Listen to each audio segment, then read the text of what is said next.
Жараткан Алла Таалам пайдасыз билимден, коркпогон жүрөктөн, тойбогон напседен, кабыл болбогон дуалардан баарыбызды Аллахым сактасын. Урматтуу жамаат, өткөнкү сабакта Алла Таала Фираунду, анын аскерлери, вазирлери, жан сакчылары бардыгын суга кандай чөктүрүп, аларды жок кылып, ал эми Муса пайгамбарды, Харун пайгамбарды, Бани Исраилди өзүнүн кудурети менен деңизден жол ачып берип, өткөрүп, куткарып, өздөрүнүн көзүндө көрсөттү. Мынакей кандай Алла Таала кудуретке ээ. Бул сабак кыямат күнгө чейин келе турган Мухаммад саллаллаху алейхи ва салламдын үммөтүнө зулумдуктун акыбети суга чөгүп жок болсо, ал эми сабырдуулуктун акыбети суудан куткарылып, Алла Таала бакытка жеткире деген. Болбосо Муса алейхиссаламды коркуп апасы дарыяга таштады эле сууга. Ошол суудан Алла Таалам куткарды. Ошол эле суу, башка нерсе эмес. Бирок Фираун ошо сууга эле Алла субханаху ва таала чөктүрүп жок кылды го. Бул деген акыбет, таквалыктын, сабырдуулуктун акыбети ыргытылган сууга дагы болсо Алла Таалам сактап коет экен. Агерде зулумдуктун анын акыбети Алла Таала ушундай кор кылып чөктүрүп жок кылат экен. Бани Исраил эми ушуну көзү менен көргөндөн кийин карап турушту, тамашалашып турду. Ага чейин коркуп аткан эле кандай эмне болот деп. Суудан өттү, көрдү. Эми Алла Таалага шүгүр кылып, Алла субханаху ва тааланын айткандарына баш ийип, моюн сунгандын ордуна мурдагы эле баягы кылыктары калган эмес эле. Пайгамбар саллаллаху алейхи ва саллям айткан, Алла Таала Муса пайгамбарды райым кылсын дейт. Алардын ушунчалык көп чоң кылыктарына сабырдуулук менен өткөнүнө дейт. Бирок пайгамбар баары сабырдуу экен. Туура душмандан келген ал бөлөк, бирок өзүнүн коомунан, жакынынан келген зыяндар катуу болот экен. Душманды канча катуу болбойт экен. Жанындагы тегеректеги адамдардан зыян тартуу бул өтө катыгыраак болот экен. Ошон үчүн айтат да, ата энеге башка бирөөлөр ура турган болсо, бул деле катуу тиет.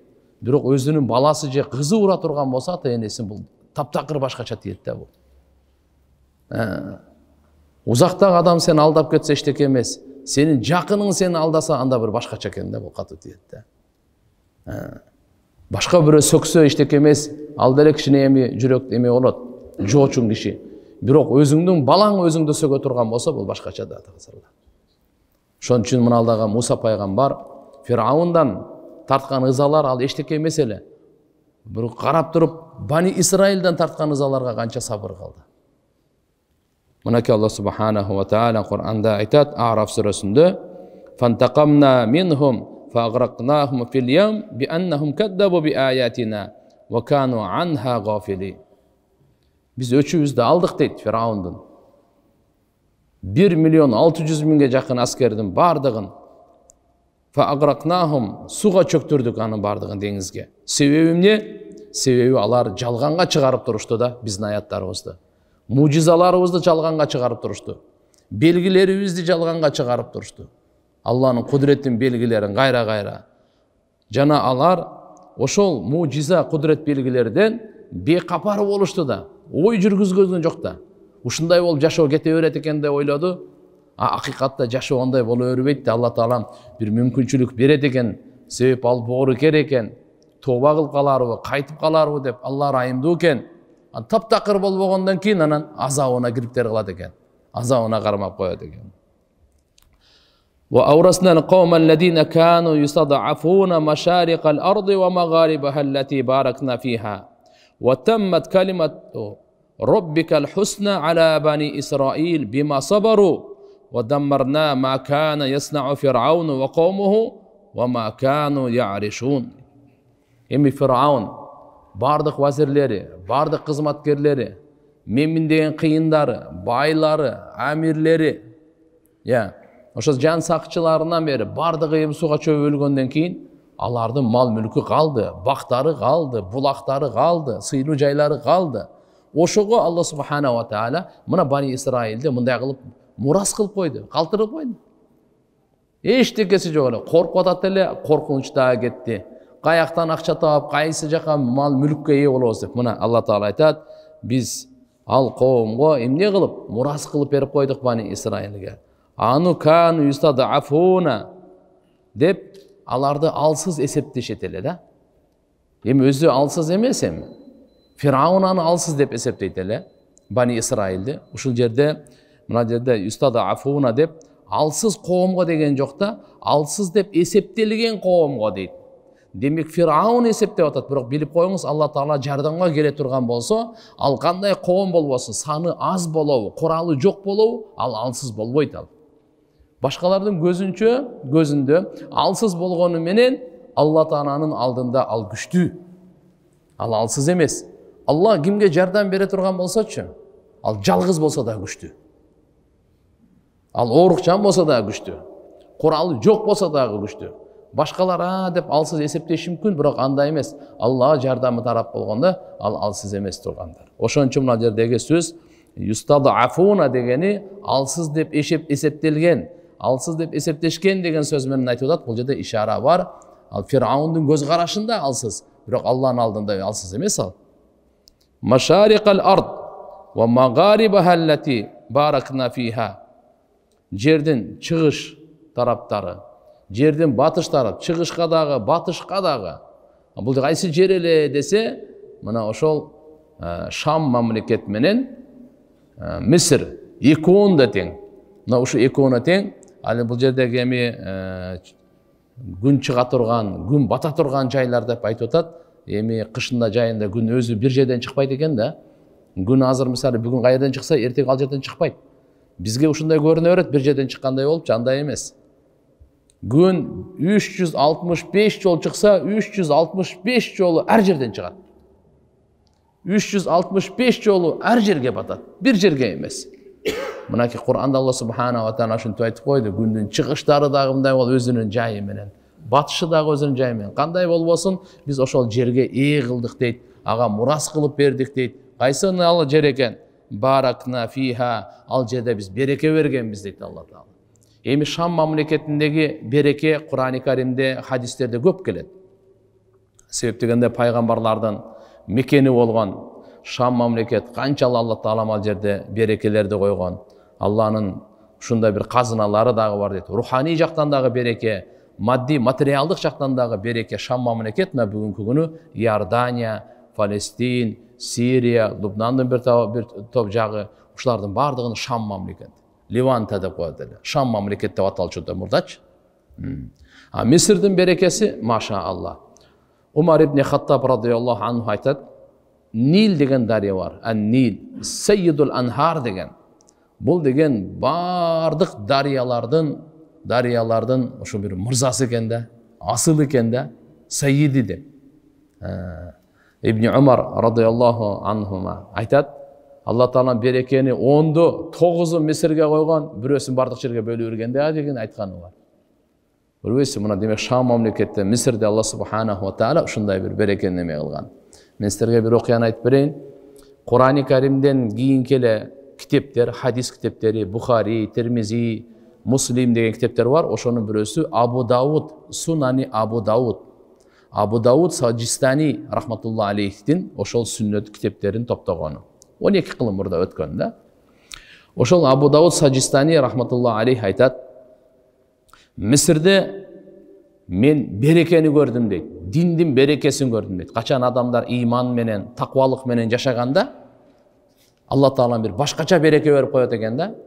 Адамдар иман менен, эркектер дагы, аялдар дагы, жаштар дагы, карыялар, бийде, бардыгы кыскасы иман менен, таквалык менен жашаганда, Алла таала таптакыр берекени башкача кылат экен. Ал айтат, ушу иман, диндин берекесин көрдүм дейт, илим алып жүргөнүндө. Кандай экен?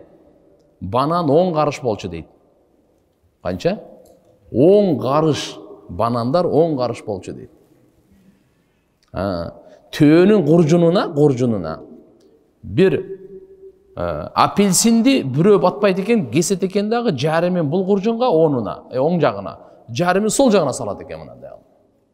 Мынаны кара. Buğdaylardan çoğunluğunu süylöm жазса болот экен, süylöm. Ыр жазасың го? Süylöm жазса болот дейт. Кандай будай болду экен? Мейли ийне менен жазып, мейли. Бирок азыр биздин азыркы будайларга жаза аласыңбы? Азыр биздин будайларга эмне микроскоп менен да көрбөйсүң да. Жазсаң. А будай ушундай чоң болгон экен, süylömдөрдү жазса болот эле дейт да. Көрбөйсүзбү? Ошондо Алла субханаху ва таала өзү айтып койгон, мындай кылыпчы. ولو أن أهل القرى آمنوا واتقوا لفتحنا عليهم بركات من السماء والأرض. Эгерде бир эл, кыштактыктар, айыл, шаардыктар ыйман келтирип, таквалыкты тандай турган болсо, биз аларга асман менен жердин берекелерин ачып коебуз деген да. Асман менен жердин берекелерин Алла ачып койсо, бир башкача да. Кыскасы кандай болбосун, бул жерде Алла Таала Фираунду бардык аскерлери менен чөктүрүп жок кылып, Bani İsrail'de alarga muras kılıp, mınake, oşol жерден Allah Taala mınake jönökөй эмес, жерден чыгыш батышы, Şam mamleketi, anaki alımlarımız aytat, Mısır, şu ekonu bereke vergen biz iyilik kıldık. Ve temmet kalimatu rabbikal husna ala bani İsrail deydi.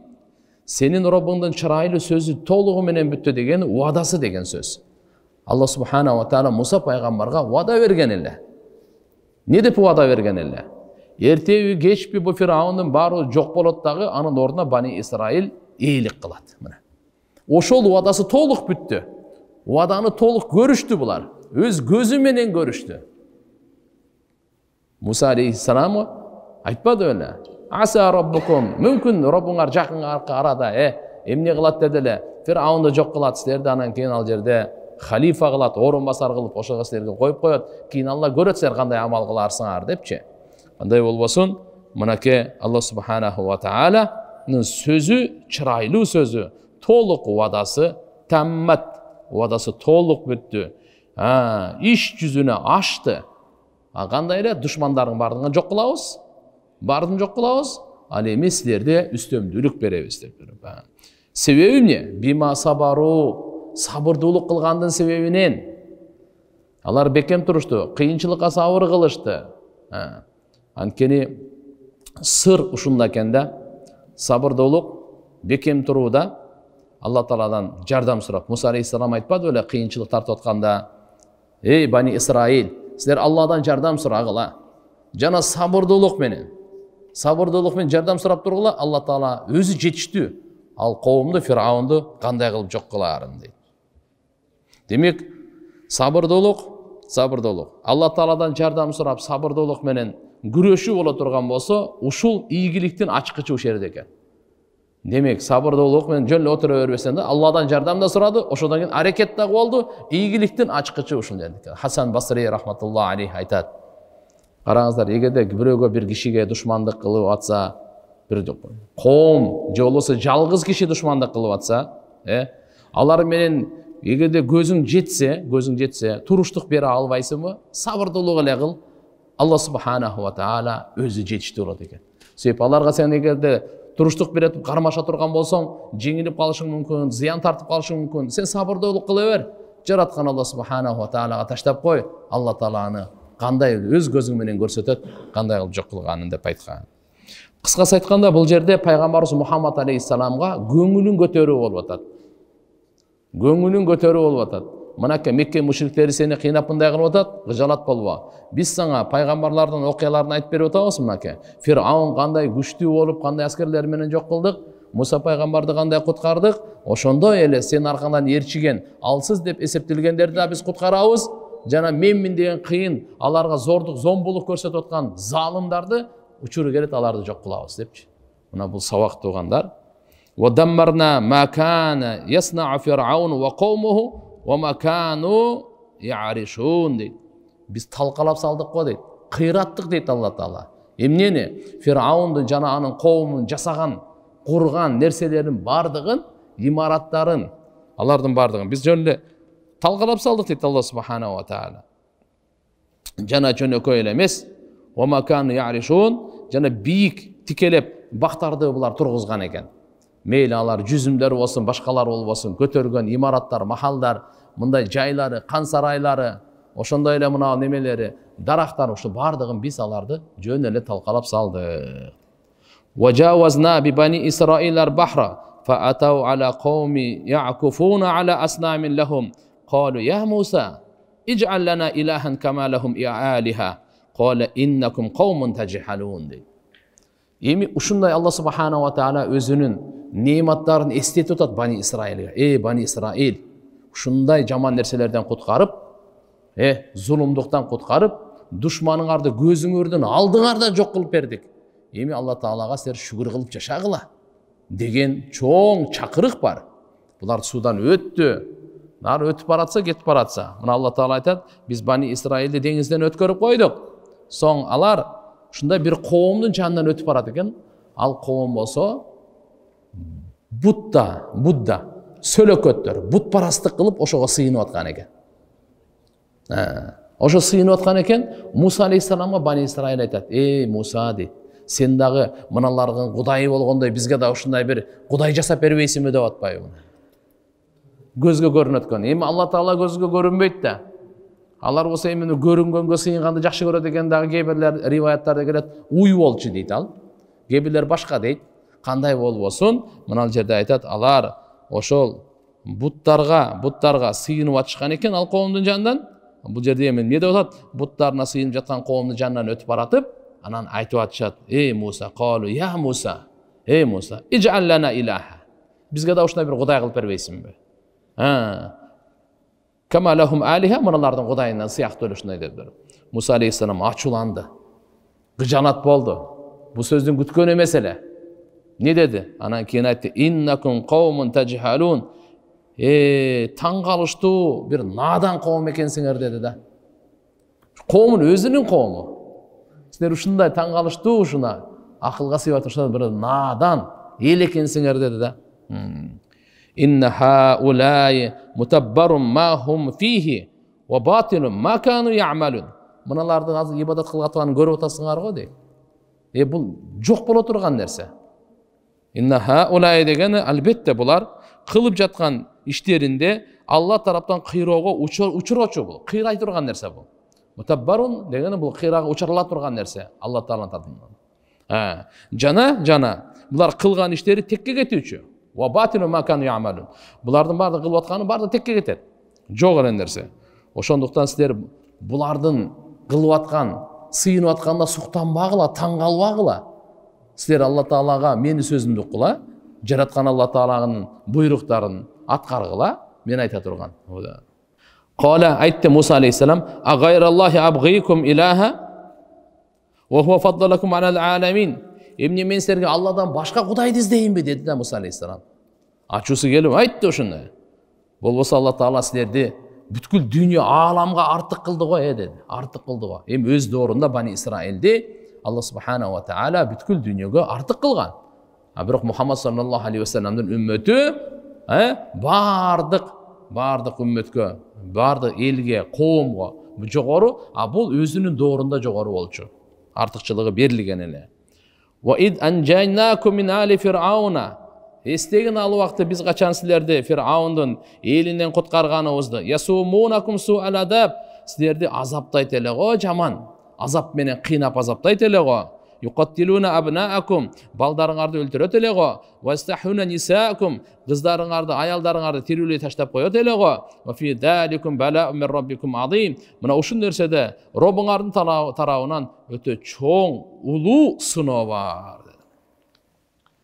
Демек, агайын мусулман бир туугандар, мынакей кандай Муса алейхиссалам аларга айткан чакырыгы, насааты, эскертүүлөрү ушулардын бардыгына эми Кудайым буйрса кийинки сабакта булар кандай кылып ошол ыйык жерге кирүү боюнча айтканы, тиктеп коюп, тентирегени, тентип баштары айланып калган алардын буйрса иншалла кийинки сабактарда айтабыз.